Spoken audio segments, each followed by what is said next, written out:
Найчастіше отруєння побутовим і чадним газом відбувається зі сплячими людьми, дітьми, залишеними без нагляду, і людьми, що знаходяться в стані наркотичного або алкогольного сп'яніння. До основних симптомів отруєння чадним газом відносять головний біль, рвота, запаморочення, біль у грудях, дратівливість, сплутаність свідомості, порушення координації рухів, синюшний або яскраво червоний відтінок шкіри та втрата свідомості. Для уникнення отруєння чадним газом слід дотримуватися основних вимог безпеки. У жодному разі не слід використовувати опалювальні прилади при відсутності тяги в димарі. Під час установки газової колонки чи котла необхідно передбачати окремий димар для відведення продуктів згорання. У разі використання твердого палива не можна зачиняти витяжку до повного згорання.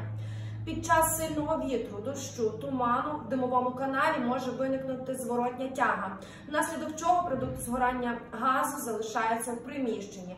Тому під час несприятливих погодних умов будьте особливо уважними при користуванні газовими приладами.